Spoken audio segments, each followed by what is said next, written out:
Assalamualaikum warahmatullahi wabarakatuh. Kita lanjutkan lagi ya. Ini adalah bagian kedua dari bab 5 ya. Ini adalah bab 5 atau pelajaran 5 salat kewajibanku ya. Ini bagian kedua, ini sudah kita bikin videonya sebelumnya. Sekarang kita sampai pada segmen hikmah salat. Untuk video yang lain bisa dilihat di sini. Ini adalah playlist. Dengan menggunakan playlist maka pembahasan bisa didapatkan secara urut dan runtut. Linknya ada di bawah di kolom deskripsi. Ya, cek di kolom deskripsi. Nah, sekarang mari kita bahas. Sebelum belajar, seperti biasa kita berdoa dulu. A'udzubillahi minasyaitonirrajim. Bismillahirrahmanirrahim. Rabbi zidni ilma warzuqni fahma birahmatika ya arhamar rahimin. Amin. Hikmah salat. Nah, salat ini hikmahnya banyak sekali loh ya. Ya, jadi kita harus melaksanakan, tidak boleh meninggalkannya dalam kondisi apapun. Nah, salat akan memberikan hikmah yang bermanfaat jika dilaksanakan dengan sempurna. Ya, kita harus bersuci sebelum sholat ya, itu salah satu kesempurnaan sholat. Memenuhi syarat rukun, khusyuk ya, dan ikhlas karena Allah Subhanahu wa ta'ala, bukan karena ingin dipuji papa dan mama atau teman-teman. Ya, jadi nggak usah selfie sebelum sholat ya. Nggak usah update sosmed dulu. Gue sholat loh malam ini subuhan di masjid, nggak usah kayak gitu juga ya, santai saja ya. Kita melakukan sholat itu karena Allah, bukan karena pujian dari orang tua, dari teman atau orang sekitar ya. Hikmah sholat antaranya ya sebagai berikut. Nah, ini diantaranya. Pertama, selalu mengingat Allah Subhanahu wa ta'ala. Iya, kita paling tidak sehari sholat 5 waktu. Nah, ingat sholat, maka ingat alasan kita sholat ya. Alasan kita adalah karena Allah ya. Sholat adalah bukti kita mengingat Allah, mendekatkan diri kepada Allah. Iya, pada intinya sholat itu pengakuan bahwa Allah yang wajib kita sembah. Kita itu kecil sekali banding Allah. Kita butuh sama Allah. Kita dekatkan diri sama Allah. Ya, disiplin waktu. Ya, disiplin waktu kita paling tidak sholat 5 kali dalam sehari. Harus disiplin, tepat waktu. Usahakan begitu dengar suara adzan kita sholat tepat waktu dan di awal waktu. Bukan sholat asar mau deket-deketin maghrib karena masih sepak bola. Ya, bukan seperti itu ya. Jangan sholat 5 waktu janganlah ditunda-tunda. Ada lagunya itu, sholat 5 waktu janganlah ditunda-tunda. Ayo, nah, seperti itu ya. Sholat 5 waktu jangan ditunda-tunda. Hidup bersih loh ini. Sholat itu harus suci, dan kita sebelum sholat bersuci, berwudu. Ya, pakaian kita harus bersih, tidak boleh kena najis. Ya, ini melatih hidup bersih selain disiplin. Ya, kunci sukses adalah disiplin. Nah, kunci kesehatan adalah kebersihan. Nah, sholat ini mengajarkan agar kita sehat. Apalagi gerakan sholat itu, aduh, benar-benar menyehatkan. Hidup tertib dan teratur. Nah, kita sholat dengan tertib, tidak terburu-buru dan teratur. Soft diatur yang lurus. Nah, ini mengajarkan banyak hal. Bersikap rendah hati ya. Kita sholat itu mengajarkan rendah hati ya, bukan rendah diri. Beda dengan rendah diri. Rendah hati itu hati kita yang kita atur. Hidup damai dan menyebarkan keselamatan. Damai, sholat itu benar-benar membawa kedamaian. Habis sholat rasanya tenang, nyaman, enak gitu ya. Stres-stres hilang, hati menjadi tenang dan tentram. Iya, sholat ini membawa ketentraman, ketenangan ya. Membina kebersamaan, persatuan dan persaudaraan. Nah, ini konteksnya apabila kita sholat berjamaah. Sholat itu dianjurkan berjamaah, kita berjamaah di masjid, ya. Memelihara diri dari perbuatan dosa, karena sholat ini mencegah perbuatan keji dan mungkar. Nah, ya, kita lanjutkan. Ini adalah gerakan-gerakan sholat. Praktik sholat, ayo kamu praktikkan gerakan sholat, ya. Nah, ini yang pertama, keterangannya di bawah ini. Nah, berdiri tegak menghadap kiblat, ya, berdiri tegak menghadap kiblat. Kalau kita di masjid, arah kiblat sudah ditunjukkan oleh ini sajadahnya itu, ya. Sajadah yang ada di masjid atau karpetnya itu sudah sesuai, sudah diatur sedemikian rupa oleh takmir masjid menghadap kiblat. Apabila kita di rumah, Indonesia itu agak ke barat dan agak ke utara dikit. Nah, gitu ya. Kemudian yang kedua, takbiratul ihram, membaca Allahu Akbar. Nah, ini yang kedua, takbiratul ihram, membaca, kita praktekkan Allahu Akbar. Nah, gini ya. Nah, kemudian yang ketiga, ini yang kedua sudah, yang ketiga, nah, meletakkan tangan di antara pusar dan dada. Nah, di sini ada yang agak di dada sini, ada yang agak turun ke pusar, di atasnya pusar. Nah, itu macam-macam ya. Yang jelas tangan kanan yang di atas. Nah, jadi memang ada yang agak ke atas, ada yang ke bawah. Nah, kita saling menghargai perbedaan ini, ya. Kemudian ini ruku sambil membaca Allahu Akbar. Allahu Akbar, ruku geraknya seperti ini.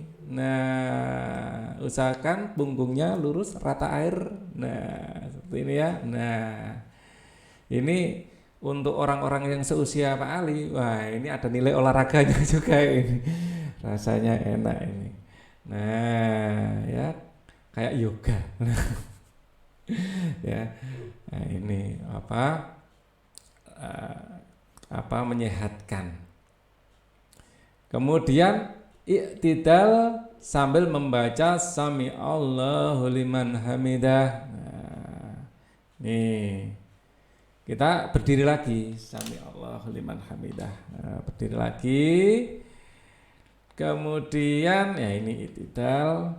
Ya, sebentar. Nah, ini i'tidal ya. Kemudian sujud sambil membaca Allahu Akbar, sujud seperti ini. Ya, nah, dahinya, ujung hidung ini nempel di lantai ya, nempel di sajadah. Posisi tangannya perhatikan seperti gambar ini. Kemudian duduk di antara dua sujud sambil membaca Allahu Akbar. Perhatikan posisi kakinya. Nah, ini perlu diperhatikan. Ya, ini kaki yang kanan. Ya, ujung kakinya seperti ini. Ya. Oke. Kemudian nah, ini dipraktekkan ya dengan guru agama di sekolah atau dengan orang tua di rumah. Ya, yang 8, duduk tasyahud awal sambil membaca Allahu Akbar. Nah, ini duduk tasyahud awal seperti ini, posisi kakinya perhatikan ya. Nah, kalau yang nomor 9 ini adalah duduk tasyahud akhir sambil membaca Allahu Akbar. Kakinya beda ini ya, loh, kakinya beda. Jadi ini agak maju kaki kirinya. Ya, di luar, tidak diduduki. Ya. Nah, bahkan tumitnya aja ya, kedudukan sedikit. Kemudian membaca salam, jangan nanggung ya, sampai pipinya kelihatan dari belakang gitu. Nah, di sini. Membaca salam, menoleh ke kanan dulu, baru menoleh ke kiri, seperti itu. Aku selalu berusaha menjalankan salat tepat waktu ya, begitu mendengar suara azan, segera kita mengambil air wudhu dan salat ya. Usahakan bisa salat berjamaah di masjid, kecuali dalam masa pandemi ini mungkin ya, kalau ada larangan dari pemerintah ya kita hormati ya. Jadi pengaturan softnya juga ngikut dari apa yang dianjurkan oleh takmir masjid setempat, tergantung daerahnya. Nah, ya. Ayo bekerja sama, amatilah dan ceritakan gambar di bawah ini. Alhamdulillah sudah azan, waktunya salat. Kalau begitu ayo kita salat ke masjid. Nah, ini ya, mereka berdua sama-sama ke masjid. Ayo kita mengaji di madrasah. Ya baik. Nah, ini mengaji, ini ustadznya yang mengajar ngaji ya. Nah, diskusikan secara berkelompok, setiap kelompok menyampaikan hasil diskusinya, kelompok lain menyimak dan memberikan tanggapan. Ya. Ini adalah cerita dua orang sahabat ya, ini Udin dan Beni mungkin ya. Ya, kalau di buku tematik wajahnya seperti Udin dan Beni ya. Nah, di sini mereka begitu mendengar suara azan segera ke masjid ya, begitu mendengar suara azan kita segera ke masjid untuk sholat berjamaah. Nah, setelah sholat kita belajar mengaji. Setelah sholat kita belajar mengaji. Nah, ini mungkin sholat maghrib ya. Di sholat maghrib biasanya kalau di masjidnya Pak Ali waktu kecil dulu ya langsung nyambung sama belajar mengaji sampai isya. Nah, yang sudah selesai mengaji bisa main-main dulu sambil nunggu adzan isya, seperti itu biasanya. Insya Allah aku bisa. Uraian, aku berusaha melakukan salat tepat waktu. Harus ini selalu ya, kita harus selalu salat tepat waktu. Rajin salat menjadikan diriku bersih. Nah, iya dong, rajin salat. Kita sebelum sholat ngapain? Wudhu dulu. Dan kita pastikan baju kita, sarung atau mukena kita dalam kondisi bersih, tidak terkena najis. Salat menjadikan hidupmu lebih teratur. Iya dong, selalu ini. Sholat ini membuat kita teratur bangunnya untuk sholat subuh, teratur mandinya sebelum sholat maghrib, ya kan? Mandi dulu. Aku bersikap rendah hati terhadap setiap orang. Iya, ini sholat melatih kita untuk tenang ya. Jadi kita bisa rendah hati, kita sama-sama melakukan sholat berjamaah. Aku mendoakan orang agar diberi keselamatan oleh Allah. Iya, habis sholat ada zikir, di situ ada doa untuk keselamatan pribadi, keselamatan kedua orang tua, keselamatan umat muslim seluruh dunia. Lah, tanpa kita sadari setiap ada orang sholat dan setelah itu berzikir kita juga didoakan, ya kan? Kita juga mendoakan, saling mendoakan, ya. Tuh ya, zikir setelah sholat itu. Aku rajin sholat dan takut melakukan dosa. Iya, sholat itu mencegah perbuatan keji dan mungkar. Setelah sholat hatiku merasa tenang, sungguh ini benar.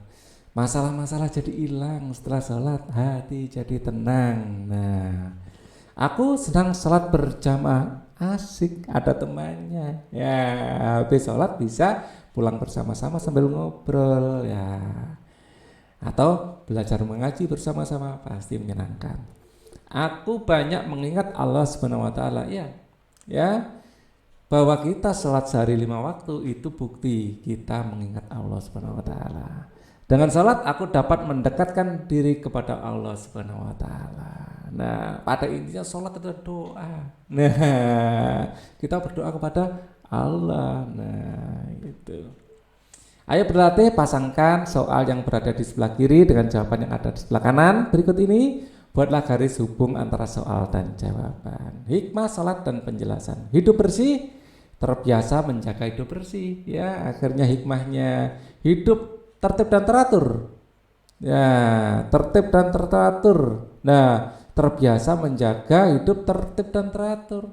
Ya, akhirnya kita terbiasa. Kita juga bisa mengikuti rambu-rambu lalu lintas dengan tertib dan teratur. Kita terbiasa mengikuti peraturan sekolah. Nah, dilatih hidup tertib dan teratur waktu sholat.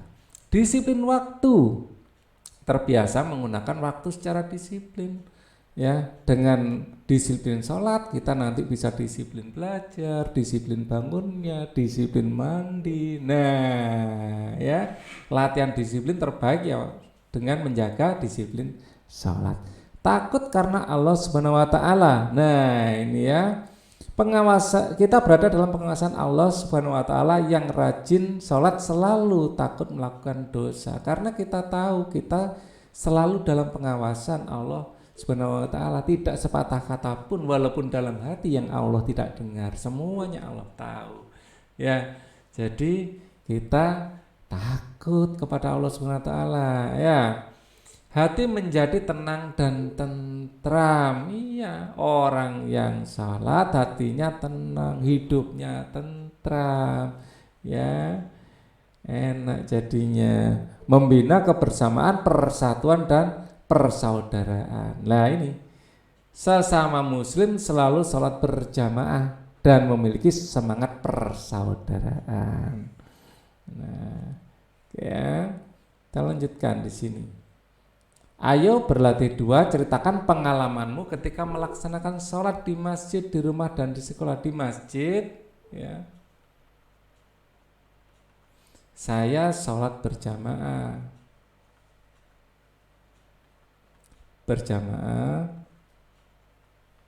bersama teman-teman sekitar rumah, ya, sekitar rumah, sehingga menambah kerukunan. Nah, kerukunan. Nah, bisa kalian dari sisi lain ya. Nah, di rumah saya sholat di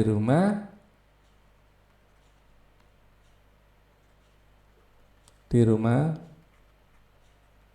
bersama papa dan mama serta saudara. Ya, sehingga keluarga lebih harmonis. Nah, lebih harmonis.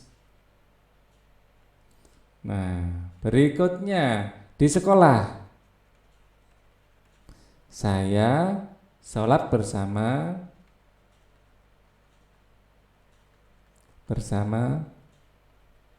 teman-teman dan bapak ibu guru. Ya, hubungan kami menjadi semakin dekat, menjadi semakin dekat. Nah, apa yang kamu pelajari hari ini? Ya, hari ini adalah tata cara dan hikmah salat.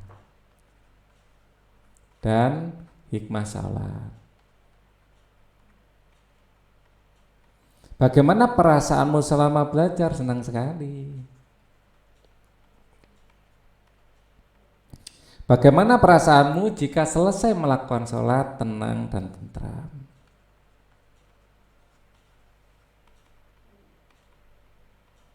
Nah, belajar di rumah, kegiatan bersama orang tua. Bagaimana pendapatmu jika kamu melalaikan sholat? Merasa bersalah, ya, merasa bersalah. Apa hikmah sholat menurutmu? Nah, hikmah sholat itu tadi ya, mendekatkan diri kepada Allah, pada Allah. Ya, kemudian melatih disiplin. Ya, kemudian hidup bersih. Nah, hidup teratur, ya, hidup tertib dan teratur.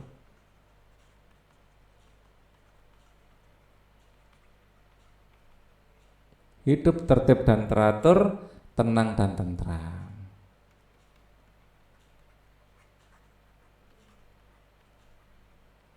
Setelah selesai, mintalah orang tuamu menandatangani hasil pekerjaanmu dan serahkan kepada bapak atau ibu gurumu. Tuliskan kegiatan anak di sekolah. Ini tanda tangan orang tua, ya. Kita sampai halaman 70. Ya, nanti akan ada video pengayaan juga, ya, untuk bab 5, ya. Untuk pelajaran 5, ya, di video berikutnya. Thank you for watching. Mohon maaf apabila ada kesalahan. Wassalamualaikum warahmatullahi wabarakatuh.